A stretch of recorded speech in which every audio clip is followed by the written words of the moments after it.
Le choix n'aura pas été simple, mais voici notre 11 de la saison en Ligue 1. Mais avant ça, n'oublie pas de t'abonner à Cop Football. Si Donnarumma aura été déterminant dans la quête au 11e titre de champion de France des Parisiens, le meilleur gardien de la saison est bel et bien Brice Samba. Arrivé à l'été 2022 en provenance de Nottingham Forest, l'ancien Marseillais s'est rapidement acclimaté au sein du club artésien. Portier de la meilleure défense du championnat, il a été récompensé par une convocation avec l'équipe de France en mars 2023. Présent à l'AS Monaco depuis l'été 2020, Caio Henrique s'est imposé comme l'un des meilleurs éléments du 11 monégasque. Auteur d'une dizaine de passes décisives, le Brésilien aura fortement contribué à la belle saison des Rouges et Blancs. En défense centrale, le premier que l'on a retenu n'est autre que le Marseillais Chancel Mbemba. Arrivé dans l'anonymat à l'OM, le Congolais est devenu au fil des semaines un véritable taulier de cette OM version Tudor. Rapide, solide et aussi capable de marquer des buts, Mbemba a fait beaucoup de bien à la défense marseillaise. Aux côtés de l'ancien défenseur du FC Porto, on a choisi Kevin Danso. L'Autrichien aura été le patron de la muraille lensoise.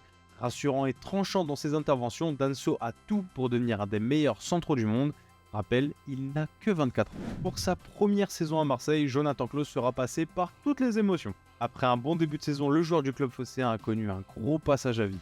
Mais Klaus a su inverser la tendance, retrouver de bonnes sensations. Il a délivré plus de 10 passes D et se classe parmi les meilleurs passeurs de Ligue 1 cette saison. Lui aussi est sur la même lancée que la saison passée. L'Ivoirien Seko Fofana aura été le meilleur milieu défensif du championnat de France. Le capitaine des 100 et or est un véritable rock aussi bien à l'aise en défense qu'en attaque. Déjà sur les tablettes de certains clubs, le numéro 8 lensois devrait continuer d'alimenter les rumeurs du mercato. Valentin Rongier est notre deuxième milieu de terrain. Intronisé nouveau capitaine du club phocéen en cours de la saison, le milieu de l'OM a su devenir un pilier indispensable d'Igor Tudor. Véritable joueur d'équipe, il est la première rampe de lancement du collectif marseillais. Sa première saison avec Lille est un véritable triomphe pour Rémi Cabella.